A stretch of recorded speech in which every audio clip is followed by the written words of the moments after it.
Ladies and gentlemen, thank you for standing by, and welcome to the Fingerprint Cards Q4 2019 report. At this time, all participants are on a listen-only mode. After the speaker presentation, there'll be a question and answer session. To ask a question during today's session, you'll need to press star one on your telephone keypad. I must advise you that this conference is being recorded today, Thursday, 13th of February 2020, and I would now like to hand the conference over to your first speaker today, Stefan Pettersson. Please go ahead, sir. Good morning, everyone, and welcome to this call. My name is Stefan Pettersson, and I'll be the moderator. So we'll begin the call with a presentation of the report by our CEO, Christian Fredrikson, and thereafter by our CFO, Per Sundqvist. And following this, we'll have a Q&A session. And if you're following the conference call on the web, you can post your questions throughout the call. And for those of you participating on the phone, instructions on how to ask questions will be given by the operator before we get into the session. And with that, I now hand over to our CEO, Christian Fredrikson. Yes, thank you, Stefan, and good morning, everyone, and welcome to the call. As usual, we will be discussing Fingerprint's progress and performance in Q4, and let me start by giving you the main highlights, as well as always an update on the business. If we look at our top line, it is encouraging that we grew our sales by 8% compared to Q3, which has traditionally been a seasonally stronger quarter for us than Q4. This was driven by strong sales of capacitive sensors for smartphones, where we continue to have and even improving our world-leading position. In relation to Q4 2018, sales was down by 10%, driven by the decrease in average selling price, as well as a relatively weaker sales outside of the mobile area. Our gross margin was in line with the level we saw in the first 3 quarters of 2019, so we have stabilized around that place of 23%, and it was a couple percentage points higher than in Q4 2018. Despite the lower ASP and the relatively low proportion of sales outside of mobile, where margins are typically higher. We are not happy with this gross margin level and continue our efforts to ensure a competitive production cost, as well as broadening our business into new product and application areas. As you may recall, last quarter our net profit was helped by the strengthening of the dollar against the Swedish krona. In Q4, the effect was reversed as the dollar weakened against the SEK.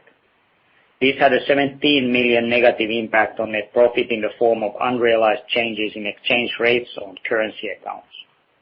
Our cash flow from operating activities was strong at 82 million, and our cash position at the end of the year at 564 million was good.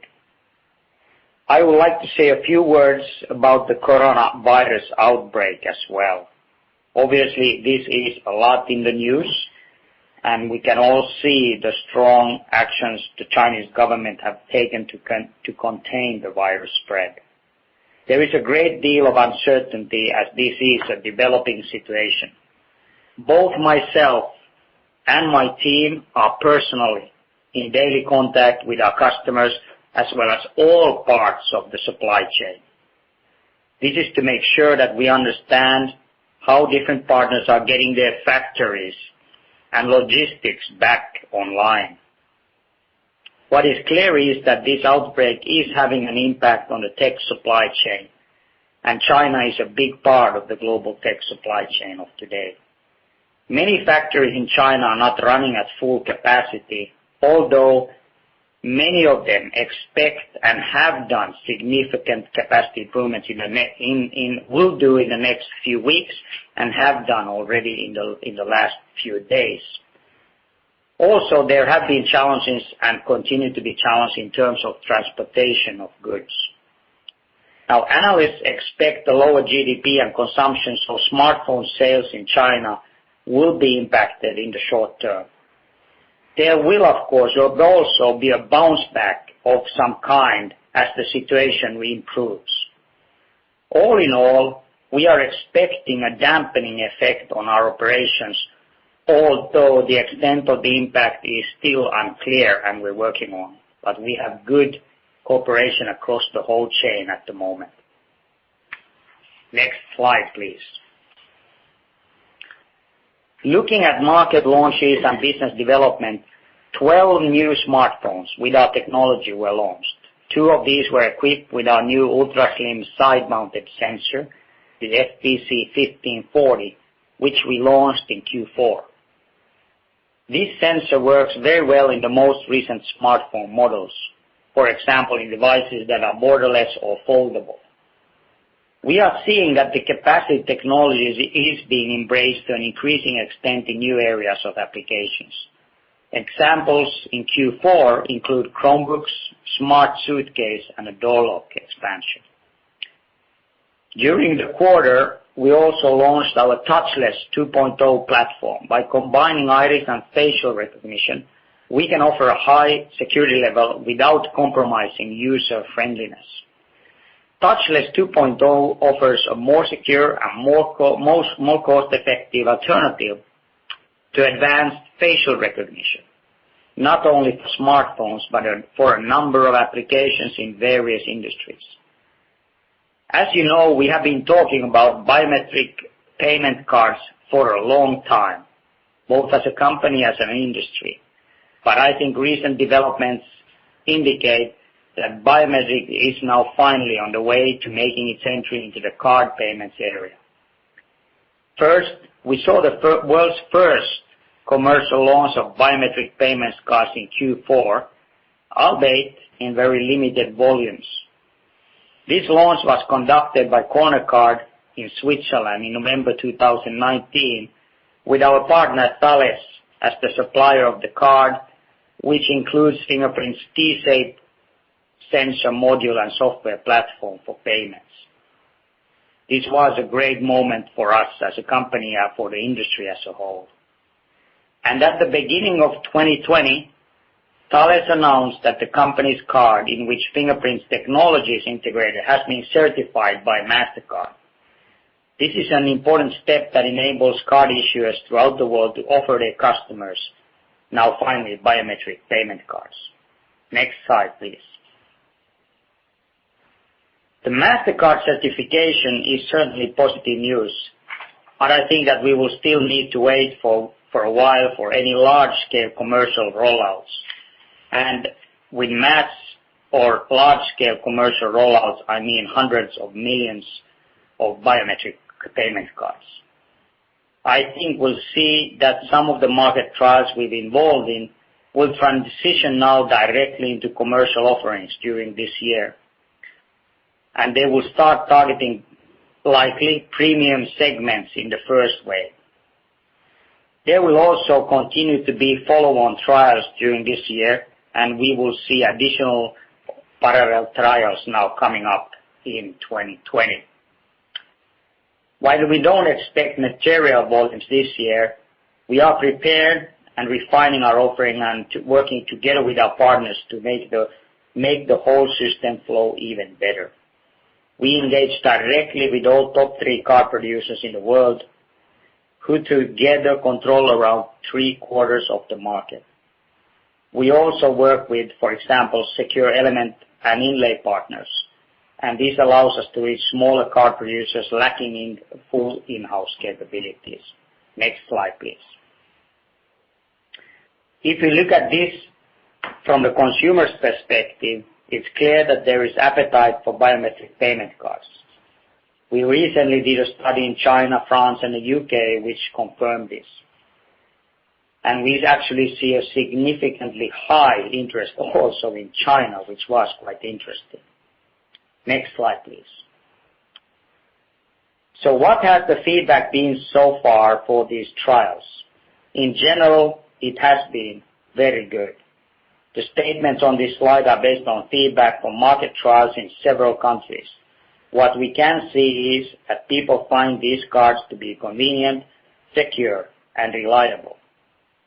Fingerprint authentication for contact lens transactions is clearly and greatly appreciated, since it means that the payment cap can finally be lifted thanks to the higher security level. Most people say that they would upgrade their current favorite card to a biometric one if offered and when offered. In fact, one study concluded that half of the participants would actually be willing to pay a higher monthly fee for a biometric card. These trials have also generated insights into the preferences for enrollment, and it clearly seems that home enrollment is preferred. Also, a limited number of POS terminals have old software releases, which we have learned, and this should be easily fixed by the schemes. Discovering issues such as this during limited market trials is of course valuable, trying out different solutions under real conditions, collecting feedback from consumers, and fine-tuning parts of the system ahead of the coming broader rollout. Next slide, please. We continue to make progress against our strategic priorities in Q4. When it comes to strengthening our position in mobile area, we expanded our product portfolio. As I have already mentioned, the slim FPC 1540 side-mounted capacitive sensor, as well as the touchless 2.0 platform. We're also continuing our work to capture a position in a growing market for under-display sensors. We are now running a few R&D tracks in this area with different time horizons. So far, we have not secured any design wins, but our ambition of capturing a significant share of this market remains. But it has clearly taken more time than we initially estimated to enter this market. And we will continue, and it is important for us to ensure the level of security and quality that Fingerprint is known for once we enter. We will, of course, update you when we have something more tangible to communicate around this. If we look at the new market outside of the mobile area, we participated in the world's first commercial launch of biometric credit cards by Cornercard in Switzerland, as well as in the UK's first market trial for biometric cards by NatWest, with the card provided by our partner Thales.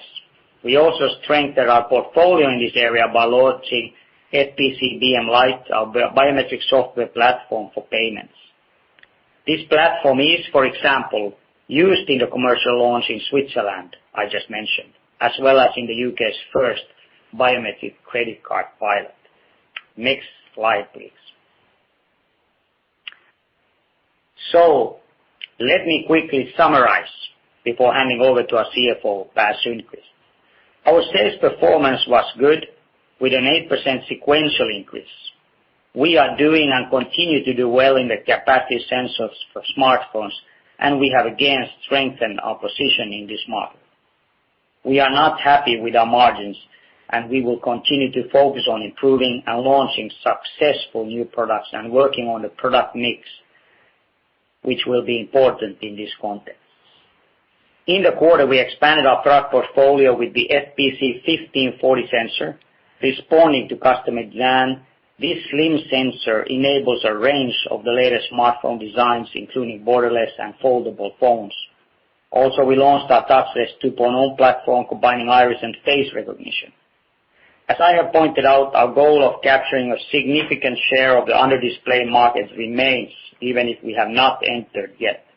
In the quarter, we participated in the world's first limited commercial launch of biometric payment cards in Switzerland, and our technology was also, as I said, used in the UK's first biometric credit card trial. With that, I thank you, and I would like to hand over to our CFO, Per Sundqvist. Please go ahead. Thank you, Christian, and good morning, everyone. Our revenue came in at 381 million, a decrease of 10% compared to the same period last year. The main reasons behind the decrease are weaker sales outside of mobile and the declining average selling price. As a mitigating factor, however, the strengthening of the dollar against the SEK has had a positive impact on our revenue. And that means that if expressed in constant currency terms, the revenue declined 16%. A side note on that is that for us, the average SEK to USD rate was 9.63 versus 9.04 last year. On a positive note, our revenue grew by 8% compared to the previous quarter, which historically has been a seasonally stronger quarter for us than Q4. Our gross margin improved by 2 percentage points compared to Q4 last year and was in line with the first 3 quarters of this year. Our operating profit came in at a negative 15 million versus a negative 25 million in the same quarter last year. Operating profit was impacted by a 2 million positive currency translation effect. However, the ratio of fixed cost to revenue also increased as a result of the declining in the quarter. These factors combined are the 2 main factors behind the decrease of the operating margin, and that can be highlighted in the red line in this chart. Our net income was a negative 19 million versus a negative 17 million in Q4 2018. We had a significant negative impact on net income from the effect of unrealized changes in exchange rates on currency accounts, amounting to 17.2 million. This is entirely due to the weakening of the US dollar versus the SEK during the fourth quarter. Next slide, please. This slide highlights the development of revenue and gross margin on a 12-month rolling basis. The decrease in revenue in this period is due to the ASP decline and the relatively lower share of revenue from applications outside of the mobile industry in the last couple of quarters. However, if we look at the gross margin over time, it has been quite stable in recent quarters at 23%. As Christian already pointed out, we are of course not happy with this level and are continuing to strengthen our efforts to improve profitability, both by increasing efficiency across the board and also by diversifying our business into new segments. Next slide, please. Excluding other operating income and expenses, our operating expenses for the third quarter were 105.4 million versus 116.9 in Q4 last year. Development costs of 16.3 million were capitalized during the fourth quarter, which corresponds to 31% of total development costs, versus a 19% in Q4 2018 and 51% last quarter. The OPEX increase compared to last quarter is mainly due to A, currency effects, as well as to the fact that B, we capitalized a smaller portion of the R&D expenses in this quarter. Next slide, please. Our core working capital, that is in this context accounts receivable plus inventory less accounts payable, was 215 million at the end of the quarter, which compared to 324 million in the same quarter last year and 257 million last quarter is a slight improvement. We continue to work very actively to manage our working capital, and working capital as a percentage of revenue is significantly lower than last year. Next slide, please. Our cash flow from operating activities was positive 82 million, which should be compared to a negative 26 million in Q4 last year. Our cash position remains strong at 564 million versus 540 in the same quarter last year and 537 million at the end of Q3 2019. Our investing activities, mainly capitalized development expenditures, was negative 19 million versus negative 31 million last year. And by that, I thank everyone for listening, and we are now ready to take questions. Thank you, ladies and gentlemen. If you'd like to ask a question on the telephone lines, please press star one on your telephone keypad and wait for your name to be announced. If you wish to cancel your request, please press the hash key. Once again, that's star and one for any audio questions. Your first question comes from Francois Bouvignes. Please ask your question. Hi, gentlemen. Good morning. The first question. Good morning, Francois. Yeah. The first question I had is on the virus. Just to clarify, you have been very clear on your statements. I was just wondering if the impact. Do you see any impact now, or is it something that for now you don't see anything, and we will see going forward? I think we see. I think typically, maybe Francois, I can answer like this: that typically you have the Chinese New Year, and that always makes the quarter weaker, as you know well. But clearly, with the shutdown that has happened and the strong actions that the Chinese government has taken to stop the spread of the virus, it has had an impact. And it will have an impact in Q1 in terms of dampening the demand, and because factories have not been in full capacity. Mm-hmm. And also, if we look at last year, you had a very good quarter last year. So I was just wondering if in Q1 it's not gonna have more impact. In terms of year-over-year trend? I don't want to give any guidance, as we don't give that now, but it will have a dampening impact. Of course, this has been a very Chinese phenomenon in the beginning, right? So all the else part of the world, it has not had an impact. But of course, the logistics of China is a big part of the high-tech industry overall, right? So, so then it kind of spreads from there, and that's why it's dampening in the industry. But the demand has been, the main impact has been China, obviously, if you look at the demand part of it. And the supply chain has a kind of a secondary impact a bit later, if you may, right? Because you have built the channel before with phones, right? So maybe that comes in kind of two phases in that perspective, the dampening impact.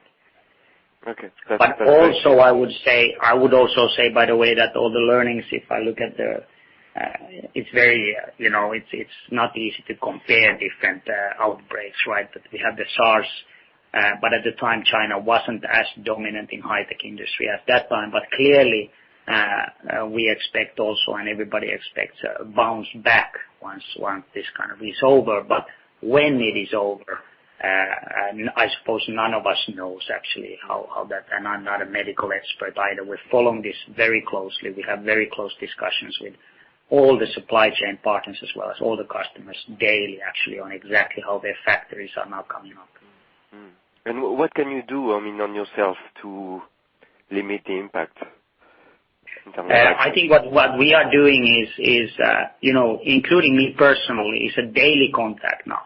So we are in daily contact all the time, and we have a very good view from that, I would say, in terms of what the customers can see in terms of demand in China and how that is progressing. But also then the whole supply chain, how people are returning to factories, how the factories are getting up to speed again after this. They are coming up now, but there are different parts, when it comes to either substrates or LGA or production of wafers. So there are very different places where we have factories. So what we can do is, of course, understand clearly how it goes and see through that we can help in using the factories that we have in China and outside of China as our partners to maximize our capabilities to support our customers in this ramp up still. And everybody knows that there will be a bounce back also, so that's why people are looking at how to build also the capabilities to respond to that one once it happens, right? Okay, thank you very much, Christian. Thank you. One word on optical. You said that it's taking a bit more time, but should we still expect some design win this year, you think? Our target is absolutely to have design wins this year, yes, for sure. Absolutely. But yes, it has taken us longer than we wanted. There is no getting away from that one, for sure. Okay. And on R&D, you said that the OPEX has been up. This quarter was particularly strong versus last quarter. Just wondering exactly, you mentioned currency, but currency versus last quarter, it's not that different. So just quarter-on-quarter, it's a big bump. So just maybe it's a seasonal high quarter, but just trying to understand, I mean, should we take this OpEx as a run rate, or how should we think about 20, just to get an idea? I think you should see Q4 in this case, more of a situation where you have had a little bit less activity on what we have been capitalized to the balance sheet. We have the same run rate on OpEx normally in R&D as we've had all the other quarters this year. However, this particular quarter, what we put on balance sheet and the project activities was slightly lower. Hence the actual money flowing through the P&L rather than into the balance sheet was a bit higher than they've been in the couple of last quarters. So for 2020, what kind of level of OpEx we should... It's a forecast, so we usually don't go into that type of discussion. So. Okay. But basically, François, we're not increasing. We haven't been increasing the OpEx, no. So it's exactly this balancing that you can see between activations. So we're not increasing our cost base here. Maybe slightly, but very small. It's not a big increase in cost. Okay, understood. Thank you very much, guys. Thank you, François. Thank you. There are no further audio questions. So we have a few questions from the web as well. So the first one is on the T-shape sensor. The question is, do you announce T-shape orders after you have the first volume order from Gemalto in February 2019? I suppose we will. We don't see ourselves announcing specific purchase orders anymore going forward. But once we get new launches or commercial launches in certain banks and certain countries, we would see ourselves launching those for sure, yes, so that we can keep the information on the correct level. But just to go for smaller purchase orders, no, that we wouldn't go for. Right? We have huge volumes, and there's no point in going out for specific purchase orders. Thales, or as it used to call Gemalto, is just calling in basically then on the existing contract that we have basically. Thank you. And previously you've said that you're working on a new generation of T-shape. Do you have any updates on this? Yes, we will continuously work on improving both technically as well as the cost efficiency. And as always, we will drive cost down, and it will be actually quite clearly strong moves that we need to do in the payment card industry as we did in the mobile industry. So I think that learning we will utilize, and there's a lot that we can improve actually when it comes to cost efficiency, which we will take into the payment card industry as in new versions. So we will have many new versions, I'm sure, when we get into it, and we are working on the next version full speed actually, and that is also being going through with our partners at the moment. So yes, there is a new T-shape version for sure, but it's not a T-shape. We don't call it the T-shape anymore, but yes, there will be. And do you expect volume orders for smart cards to start on the current generation of T-shape or only on the next?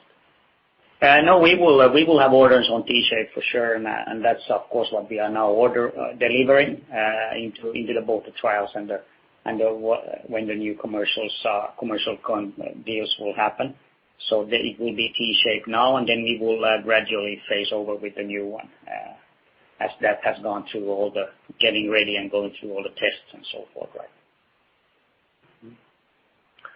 And if we look at the areas access and smart cards, which one do you expect to grow faster this year, so 2020? I don't access. I suppose the percentual growth in smart cards will be quite good if you look at it starting from such a small volumes, but it will not be big volumes this year still for us in smart cards. But we will see several commercial launches, so access will be far bigger still for us. percentage-wise, the growth will be much higher in of course, in smart cards, but still not huge volumes for us for sure. And mass market, I would define as hundreds of millions of cards as we have in mobile phone industry. So that is still a bit away for us in smart cards. And how much do you think biometric smart cards need to cost in order for banks to be interested in a major rollout? I think now when we start, the prices are clearly a part of the formula for sure. Now it is more important to get going, and I think that we will see a very strong price erosion in the cards. I think the first ones have been with priced in with everything that is there. It's been even around $10. I'm sure it will go below $5 very fast actually, and then from there a bit down, and then you are actually in the levels where you can do volume rollouts. And I don't remember how we have taken the prices in mobile have gone from $5-6 to $1.5, right? So I think that we know how to take costs down, and the industry will for certain expect that as well. So, but I don't see our capability to take costs down that would hinder the mass volume rollout. So we will be in time for that. That's what we have planned as well. And if we look at iris recognition, when do you expect touchless 2.0 to be launched in a device? This year. Yeah, so I think that's the plan, to get it out after the new for the new version. So we will be out this year. That is the target that we have set on ourselves. Okay. And you've also talked about an ultrasound sensor. When can we expect this to be launched by an OEM?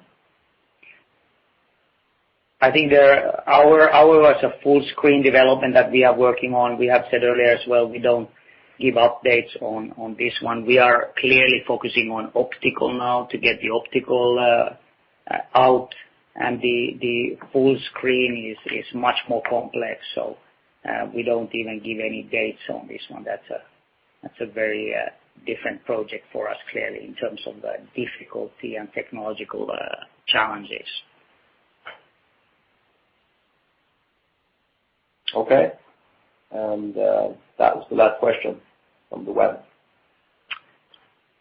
All right.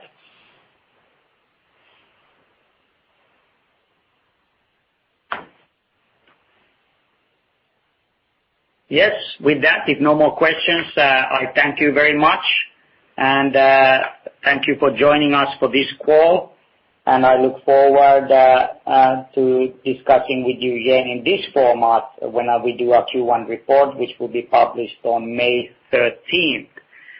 Thank you very much for joining. Have a very nice day and afternoon wherever you were calling in or logging in from. Thank you very much and take care. Bye now. Thank you. That does conclude our conference for today. Thank you for participating. You may now disconnect.